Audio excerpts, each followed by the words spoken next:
Let us continue on with Kapitel 14. So now we're getting to the subordinating conjunctions. So let's wrap up that exercise from the end of the last unit real quick. So we just have a few sentences. Ich habe endlich ein Zimmer gefunden und es kostet nur 150 € im Monat. I finally found a room and it costs only 150 euros per month, which is possible in Germany. I know it sounds like a pipe dream, but there are places in Germany where you can have that as your rent. Yeah. So just und meaning and here. Yeah. Das Zimmer ist schön, aber von hier zur Uni ist es sehr weit. The room is very beautiful. The room is very nice, but it's very far from here to the university. So aber meaning but, weit meaning far. Yeah. So ich brauche einen Wagen, denn ich muss jeden Tag zur Uni. I need a car because I have to go to the university every day. So denn means because here. Yeah, so you see in that last chapter where they gave one of the possible translations as for. And imagine if we said, I need a car for I have to go to the university every day. It sounds poetic and Shakespearean and archaic a little bit. I need a car for I have to go to the university every day. So that's, in that sense, for in English does mean because, but it doesn't, it's not the, it sounds inflected. It sounds different than the normal because. So I would say because, use because for denn, and that's just the easy way. No reason to make it complicated. So denn, because. Soll ich jetzt einen Wagen kaufen oder soll ich ein anderes Zimmer suchen? So, should I buy a car now or should I look for another room? Just the oder. Okay, so now let's do some dependent clauses which involve subordinating conjunctions as opposed to coordinating conjunctions that we were just doing. So das is probably the most common one. Das makes makes a dependent clause happen. So dependent clauses with das. Ich hoffe, dass Disneyland bald wieder öffnet. I hope that Disneyland opens again soon. So we see ich hoffe, then a comma, and that's our main clause. And then we're going to start our dependent clause with das. So the first word in a dependent clause is the subordinating conjunction. In this case, it's das. And then I have highlighted the verb here because I want you to notice that the verb goes to the end. So the normal rule is verb in the second position. It's our mantra, verb in the second position. It's what you repeat to yourself all the time. And so that is the rule for main clauses. In main clauses, you want your verb in the second position, except for yes or no question, then you want it first. But in general, main clause, verb in the second position. But now we're talking about a different kind of clause, a dependent clause. And dependent clauses have a different rule for verb position. The rule for verb position in dependent clauses is verb at the end. So öffnet is our verb, opens, and that's going to be at the end of the dependent clause in German.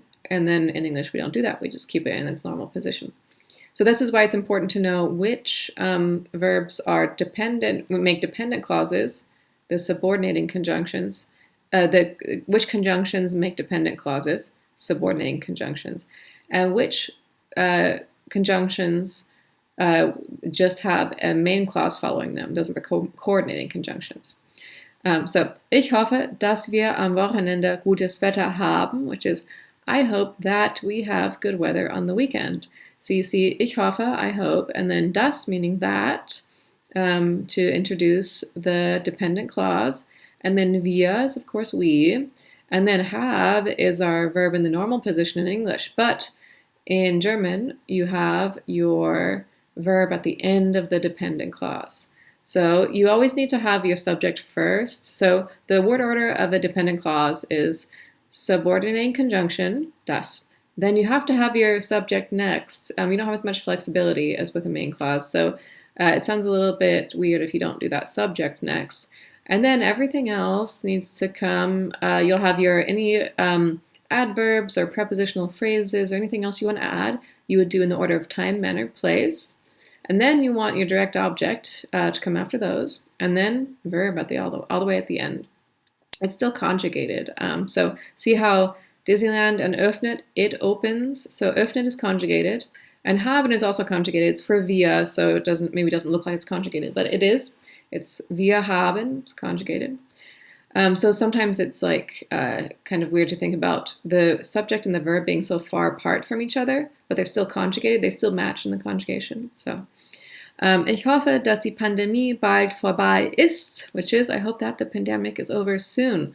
So ich hoffe, that's just I hope. That's the main clause. And then we're going to go into our dependent clause and say das, that. And then in English we have our verb here. But in German, the verb has been kicked to the end. So imagine if this were a main clause, it would be Die Pandemie ist bald vorbei. The ist would normally be here in a main clause.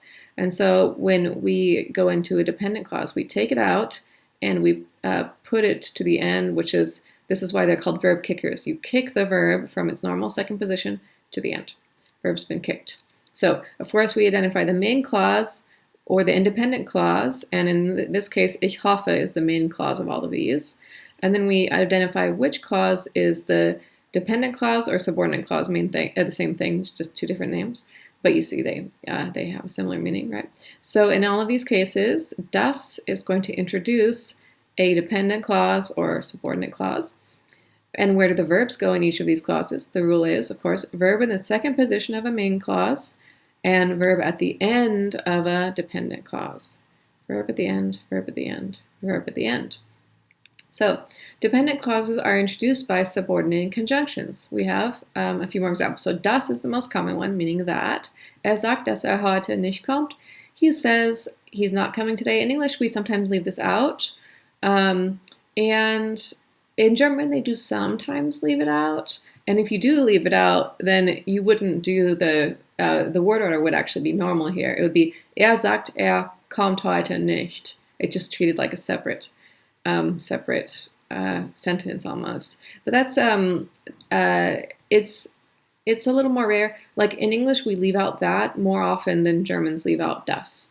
So in general, and certainly in writing, in academic writing, you would never leave it out. It sounds way too casual for academic writing. So anything you translate, you're going to find das is there. But in speech, maybe sometimes it's gone. Weil, meaning because. Ich komme nicht, weil ich krank bin. I'm not coming because I'm sick. Yeah, so notice the comma. In English, if you said, I'm not coming, comma, because I'm sick, that's the different comma rules. So the dependent clause always has a comma introducing it in German. Wenn, meaning when or if, I'll come if I have time. Ich komme, wenn ich Zeit habe. This can sometimes be in the translation a little bit ambiguous, but in general, it's not really a point of confusion if or when. It's usually clear from the context, but it can be translated as either when or if, wenn. It can also be whenever, so it just depends. Ob, meaning if or whether, in this case it means the same thing. It doesn't matter which you use. Ich weiß nicht, ob ich komme. In English we would say either I don't know whether I'm coming or I don't know if I'm coming. But there's two different types of if here, right? This if is like a hypothetical, like, I don't know, I'll come if I have time. It's like it's like this question mark of maybe will, maybe won't. And then this one can be replaced by whether, and it's like answering a yes or no question. There's a slight difference in meaning there. But basically, ob, if it can be replaced with whether, then it has to be ob. But if it can't be replaced with whether, and it wouldn't make sense to say whether in the English version, then it has to be wenn. So imagine if you said, I'll come whether I have time, is a totally different thing than I'll come if I have time. So since I'll come whether I have time doesn't make sense, it can't be ob, it has to be wenn. But if whether at all makes sense, then it has to be ob. So if you said, ich weiß nicht, wenn ich komme, that wouldn't be right, because if whether makes sense in English, it has to be ob. Yeah. Bevor, so that's very much like English before. Ich rufe an, bevor ich nach Hause fahre. I'll call before I drive home. Before I drive home, before. That one's pretty easy. So dependent clauses sound unfinished when said alone. For example, you can say, bevor wir ins Kino gehen, before we go to the movie theater. And then you can recognize that it's a dependent clause. because it sounds unfinished. It sounds like it needs another clause. So let's just see how the verb is at the end as well. Before we to the movie theater go, something else. So we have a few of the most common ones. Bevor, obwohl, weil, and wenn. Let's look at some examples with these. Wir kaufen Popcorn, bevor wir den Film sehen. We buy popcorn before we see the film. And see how the verb sehen is at the end of the dependent clause. So this is the main clause. Wir kaufen Popcorn. That's normal word order. Verb in the second position. But now we have a comma, and we have a subordinating conjunction before. And then normally this would be wir sehen den Film. Wir sehen den Film. It would be we see the film, wir sehen den Film. But since before is now here, that means it's a subordinating conjunction kicking the verb sehen to the end. So it's been taken from here, wir sehen den Film. Sehen would normally be here. It's been kicked to the end. Ich sehe den Film, obwohl ich nicht so viel Freizeit habe. I'm seeing the film even though I don't have much free time. Although or even though are fine for obwohl. So I'm seeing the film. That's a normal main independent clause. And then obwohl is going to introduce our dependent clause. And then normally you would say, ich habe nicht so viel Freizeit, which would be, I have not so free time. Habe has been taken from here. It's been moved all the way to the end. Although I not so much free time have. So we have the main clauses. Those are the first ones here. And then we have the second position verb in the main clauses. And then the dependent clauses start with the subordinating conjunction, and they have their verb just lifted from its normal position and put to the end, and then everything else stays in whatever order it would have been otherwise.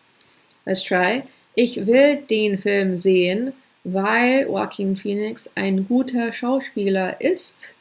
I want to see the film because Joaquin Phoenix is a good actor. So see how in English is just in its normal position, but in German, weil means, of course, because, and it kicks that ist all the way to the end. So normally it would be here. Joaquin Phoenix ist ein guter Schauspieler. But it's been taken from there, kicked to the end. Ich sehe den Film noch einmal, wenn ich Zeit habe. I'll see the film again when I have time or if I have time. Yeah, so what is the difference really? I'll see the film again if I have time or when I have time. I think conceptually there's not much of a difference there, so that's why in German it's just conflated into one word. But it's left up to interpretation, so when you do a translation, both are correct, either one. Yeah. And then of course note that habe, it would normally be ich habe Zeit, right? Ich habe Zeit, I have time. But now we're saying if I have time, which is if I time have. So we have the main clause, which is, there are these first ones, the main clauses, and then the dependent clauses where the verbs are at the end. Okay, so we have this one from the beginning of these examples. I've just highlighted the main clause in red and then the dependent clause in blue. So independent clause, main clause, and then the dependent clause. Verb in the second position of our independent clause, but a verb at the end of the clause for the dependent clause.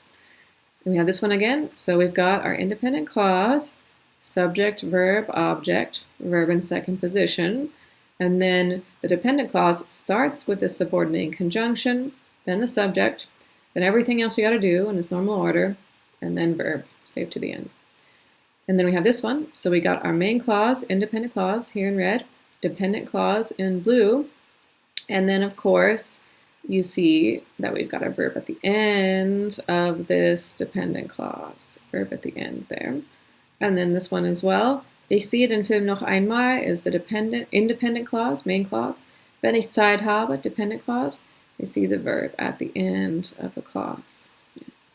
Okay, so let's compare the subordinating and coordinating conjunctions very quickly so we make sure that we remember which is which.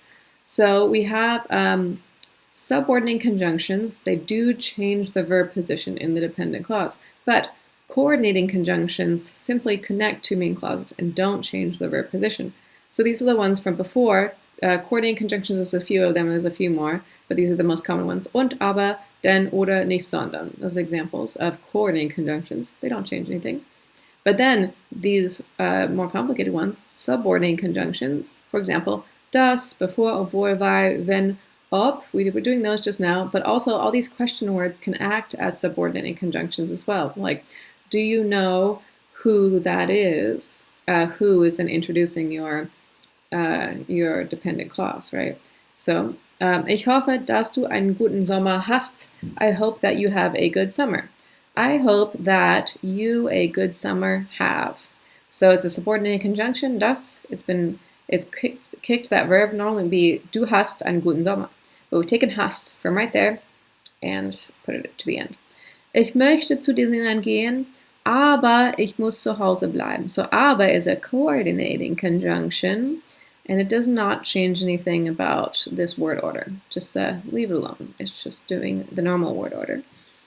Ich kann einen guten Sommer haben, obwohl ich nicht zu Disneyland gehe. I can have a good summer, even though I'm not going to Disneyland. I'll show you. I'll find other hobbies. Obwohl ich nicht zu Disneyland gehe, although I not to Disneyland go or am going. Verb at the end. And then, wenn ich wieder in Disneyland bin, umarme ich Mickey. When I am in Disneyland again, I will hug Mickey. That's how it's going to go. So, dependent clauses we have with subordinating conjunctions, of course. Das, bevor, obwohl, weil, wenn, ob.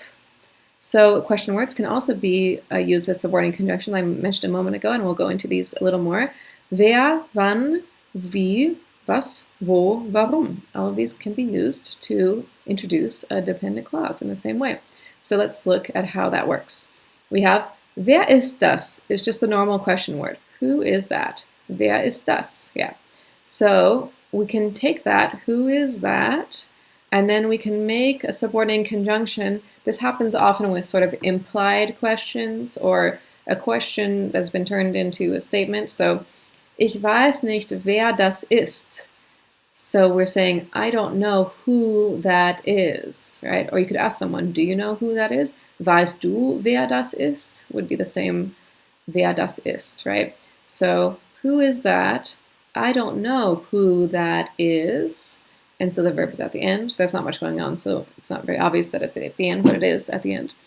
And then this one, it's also just has a subject and verb. So you can't really see it being like far away from the subject, but it is at the end.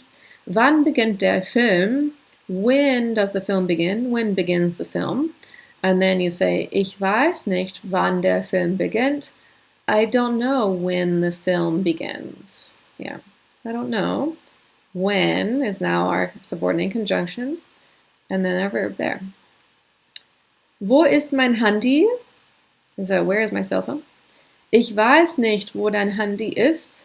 I don't know where your cell phone is. Where your cell phone is. We can also turn that into a dependent clause. Was ist der Titel? What's the title?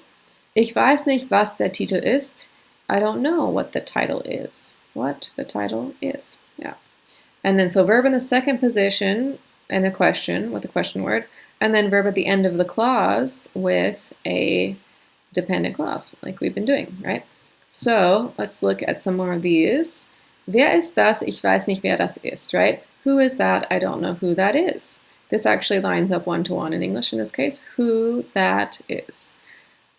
So imagine if we maintain the same question, we maintain the same word order from the question. The question says, wer ist das? Who is that? Imagine if we said instead, I don't know who is that, because who is that?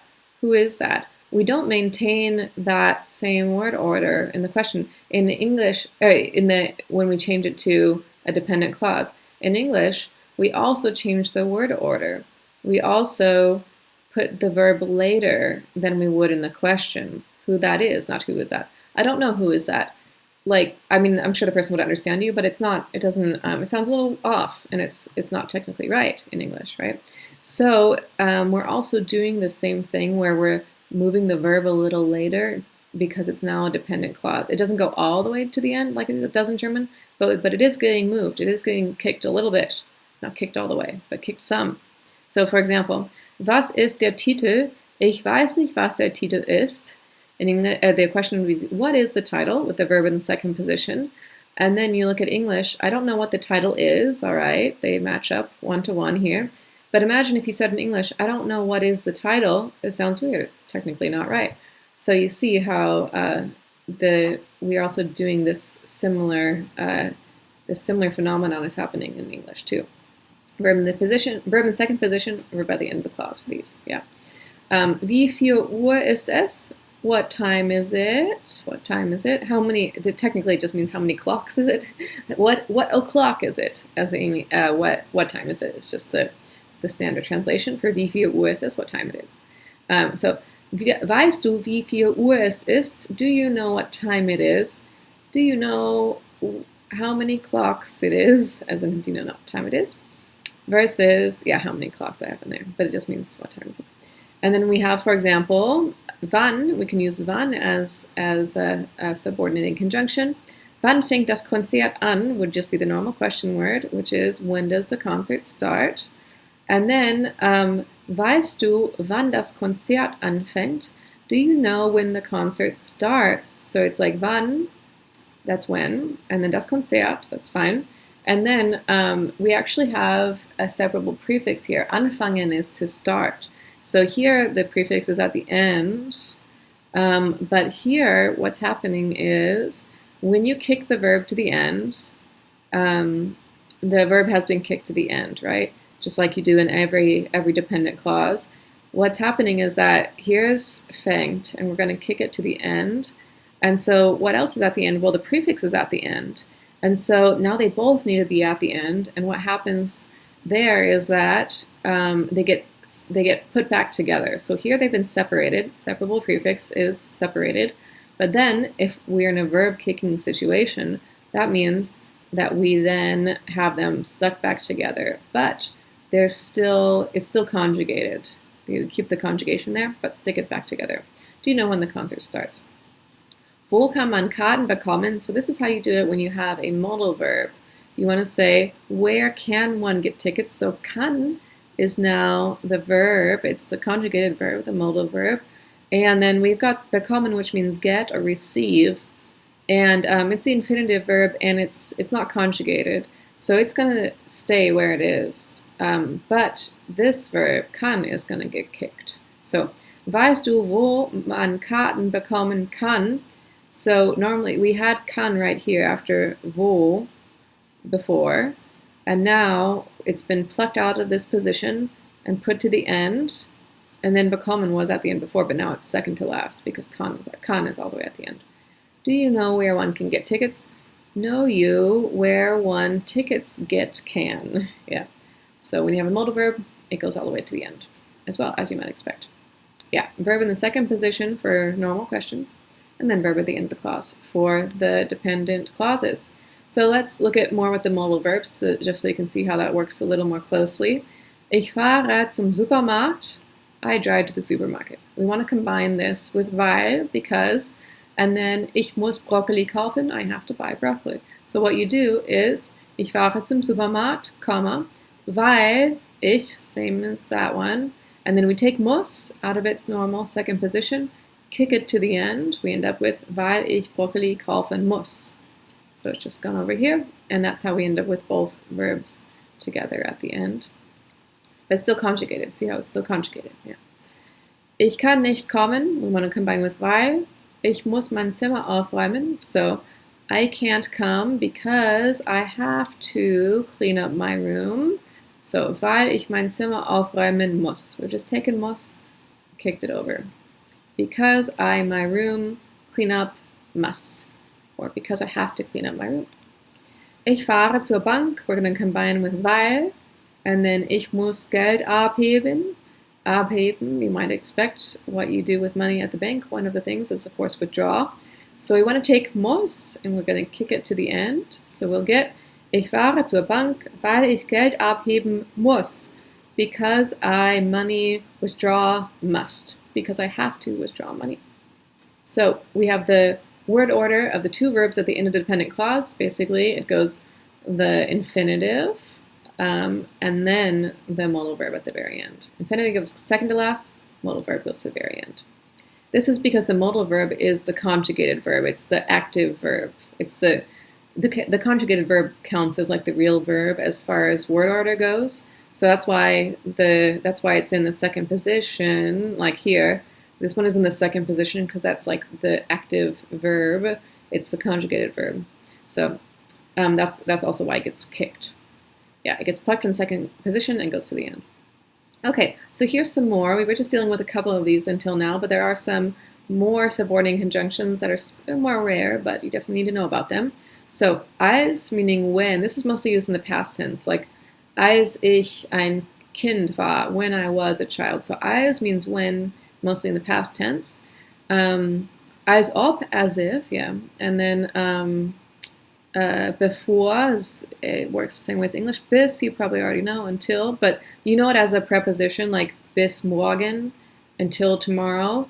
But then you can also use it to introduce a whole clause, like bis wir uns sehen können, until we can see each other. It also works as a conjunction like that. And then da means since or because. It's another one for because. Typically da is used when you're going to start the sentence that way, and then weil and den are used when it's going to be the second clause. So if you want to say like because of this, then this, da sounds better at the beginning of a sentence. Yeah. And then damit, so that, damit, and then das is of course the most common one, that. And then ia, before. Yeah, so before is the standard one. Ia is pretty archaic at this point. There may be some dialects where people still say that in real life, but you're going to find ia mostly in historical texts of at least 100 years old. Ia, meaning before. Yeah.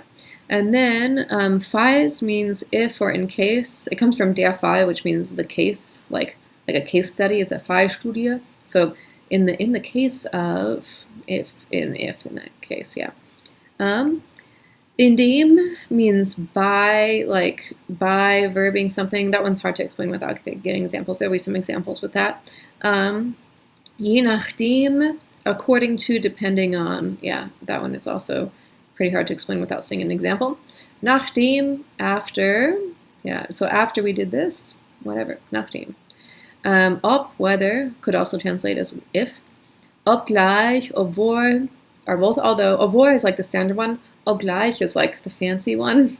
It's like you want to sound fancy, obgleich. And then seit and seitdem are both since. Those can be used interchangeably.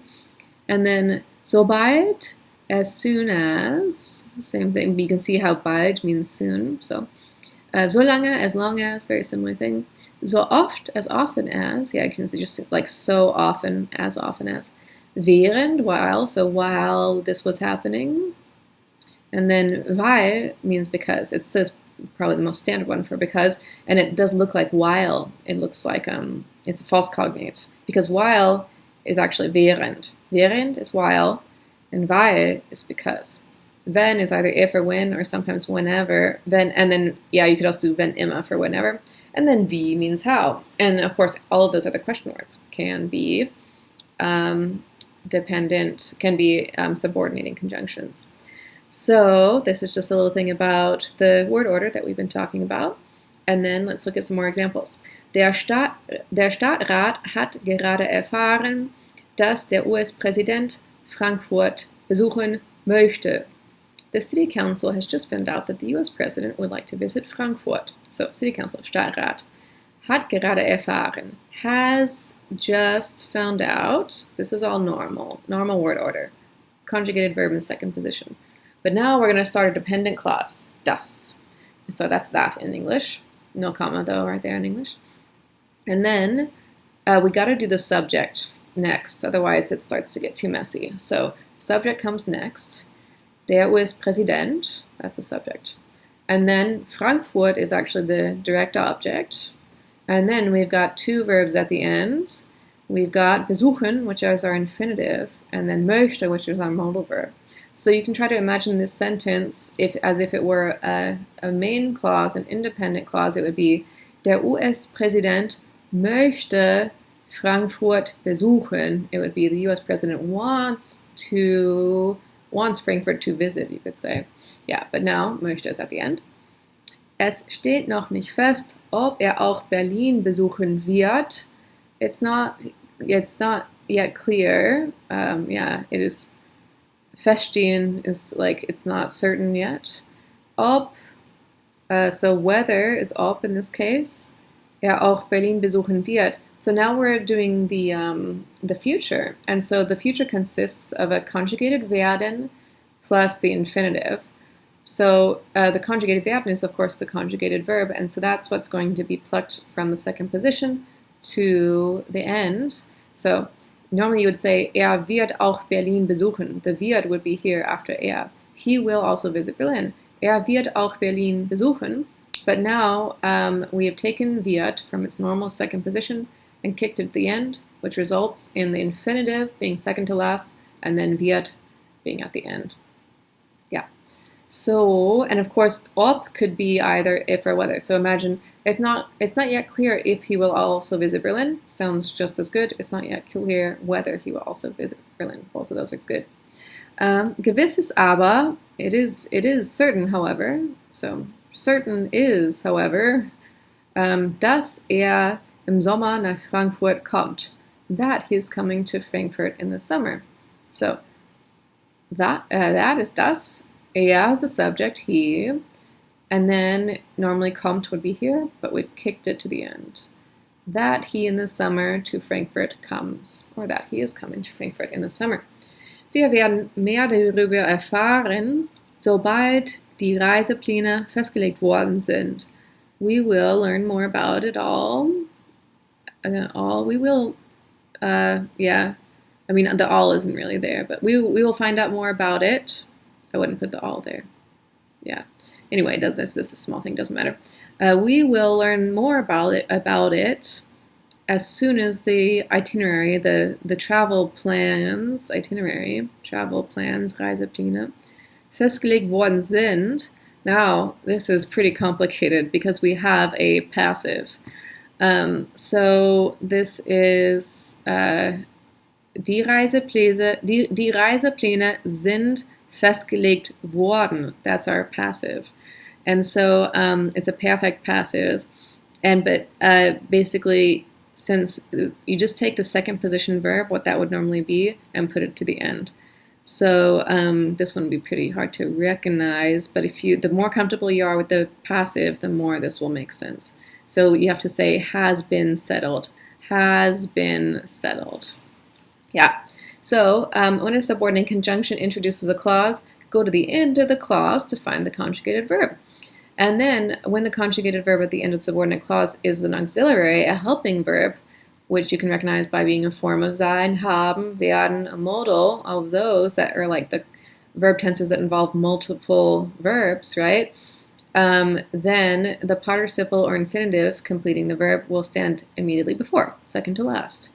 So you need to translate the dependent clause beginning with a subordinate conjunction, that's the same for both English and German, followed by the subject, also usually the same, and then all the parts of the verb. So you have to like get your subject and then find your verb and bring it back.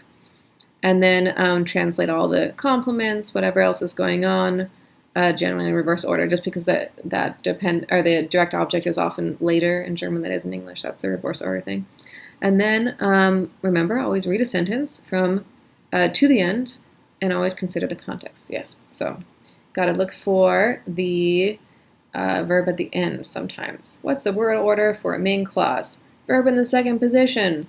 What's the rule for word order dependent clause? Verb at the end of the clause. So what happens if you start a sentence with a dependent clause? We can combine these two rules, and then what you have is, wenn ich Hunger habe, esse ich Bananen, which is a dependent clause starting the sentence and a main clause finishing the sentence. So you have the verb at the end of the dependent clause and a verb in the second position of the main clause. That's because this dependent clause is one grammatical unit, and this is the first position. So the dependent clause can be the whole first position of the main clause. So that's why you have essa first, because this is actually the second the position of the whole sentence. It's like the dependent clause is just like a microcosm, and then if you look at the whole sentence, this is actually being the first position, and then this is the second position. I have some more examples, so hopefully that becomes clear. Ich trinke Tee, wenn ich Durst habe. That's a main clause. I drink tea when or if I am thirsty. So verb in the second position, verb at the end. That's what we've been doing. That's actually the easier version, right? But now let's switch them, which we want to start with that dependent clause. So you say, wenn ich Durst habe, when I am thirsty, when I have thirst, when I thirst have, really.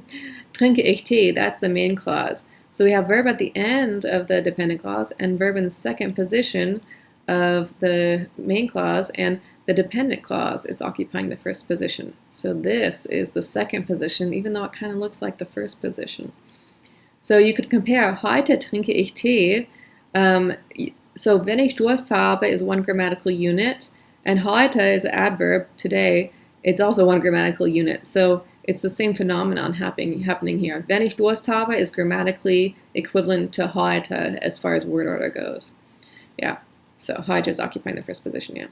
Okay, so that's just to point out that sometimes you can have these two verbs next to each other. Verb, comma, verb, and that could be confusing when you're translating because what is even happening with these two verbs, right? And so it's important to realize like why this one is at the end and why this one is at the beginning. Yeah. Okay. So dependent clauses often precede the main clause, come first, like the ones I was showing you. So in such cases, the dependent clause becomes the first element of the sentence. The clause is set off by a comma, followed immediately by the sentence's main verb, as always in the second position of the sentence as a whole. So, als Mozart noch ein kleines Kind war. That is a dependent clause starting with als, which means when it's a sentence in the past. When Mozart was still a small child. Now we're going to continue on with our main clause, and now we're already in the second position of our main clause because this whole dependent clause was the first position, so that's why spielte is there. So when Mozart, still a small child was, played he already concerts at the court. Yeah. Weil sein Vater viel Geld verdienen wollte, because his father wanted to earn a lot of money, that's a dependent clause. Because his father, lots of money, wanted to, so our conjugated verb is at the end. Now we're going to start our main clause, but in doing that, we've already used the first position, so now the second position for the conjugated verb. Musste der Junge viele Konzerte spielen. So just like in all cases with the modal, this is normal thing with the modal verb, where the modal verb goes in the normal verb position, which is second position, and then our infinitive at the end. Wenn sie auf Reisen waren, blieb seine Mutter meist zu Hause. When they were traveling, stayed his mother mostly at home. Okay, so sometimes you have a double infinitive that will come later. These you can get like piles of verbs sometimes, and just to show you a few examples of how that works. You have Ich weiß nicht, ob mit uns hat kommen wollen. I don't know whether he wanted to come with us. So this is actually sort of breaking the rule because hat is conjugated. And ob, this is a subordinating conjunction. This is going to be a dependent clause. Ob, dependent clause, right? And so in the dependent clause, you take the conjugated verb that would be normally in the second position. It would be hat. This sentence would be hat mit uns kommen wollen. Hat would be over here instead. But we've taken it out, and normally it would go all the way to the end. Ich weiß nicht, ob mit uns kommen wollen hat is what it like should be, but this is an exception to the rule. So this is it's pretty rare for this to happen, but it can happen, and it happens when you have a double infinitive. If you already got two infinitives, then instead of the conjugated verb going all the way to the end, it actually only makes it over to right before the two infinitives. Ich weiß nicht, ob diese Arbeit heute für uns wird erledigen können. So erledigen and können are both infinitives. So normally wird would be a second position. And then we've kicked it, but because these two infinitives are sort of blocking it from going all the way to the end. Yeah. So that is a pretty complicated situation, but we'll get some practice with that.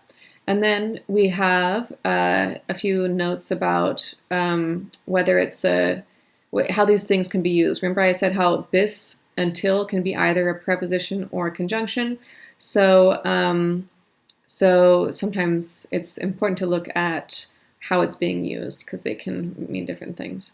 So, well, they usually mean the same thing, but they change the structure, the grammatical structure. So, während can be a subordinating conjunction, meaning while, or a genitive preposition meaning during. So, but I mean, I think these mean the same thing, while and during. Conceptually, they mean the very similar thing, but it will change the way you translate it. So, während Hans auf der Universität war, while Hans was attending the university, musste Fritz arbeiten. Fritz had to work. Während dieser Zeit war ich in München. During this time, I was in Munich. So they do have different translations here, but usually it's not a problem because it just sounds super wrong in English if you try to switch them, right? During Hans was attending university I don't think you would try to say that. Or while this time, it's just like, it's not a problem. But you need to know that these are your two options. While and during will be two possible things. And then it'll be clear which sounds better depending on whether you have a whole clause following it or whether it's just a preposition.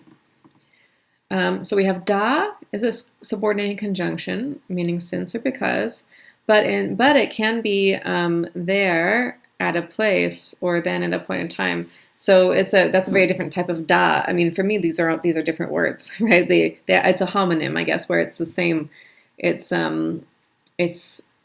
like technically the same word. It sounds the same, but they're just so different that I consider them different words, right? So da nicht wusste, wo war, bat Auskunft. Since he didn't know where he was, he asked for help. So da just means since here. And then da stand direkt vor ihm das gesuchte Haus. There, da, right in front of him, stood the house he was seeking. So there is an adverb meaning there, pointing to a place, right? And then da wusste wieder, wo war. Yeah, sometimes da can talk about a time, like at that time. It sort of just points to whatever it is. Yeah. Then he knew again where he was. Okay. So then we have damit, which can be a subordinating conjunction or a preposition. So in general, it's so that, in order that, but also therewith is an option, with it, with that, as a result of that. So it'll really depend on context what damit means. Technically it just means with it, because mit is a preposition with, and then adding da to the front of a preposition usually means the preposition plus it.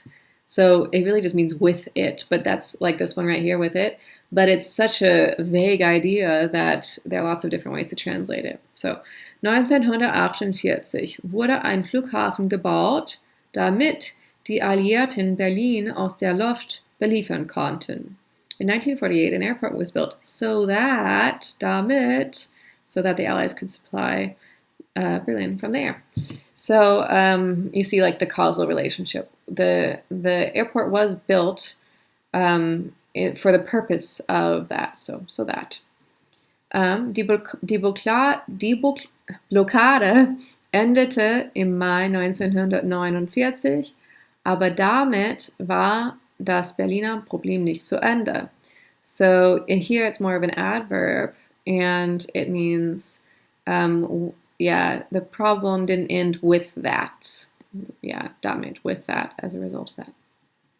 So you can see how this is, aber is making another clause happen, but damit is not introducing a new clause. It's just adding more information to this clause, but it's just an adverb. It's not really changing anything else. In the same way that damit is introducing a whole new clause, it's grammatically significant.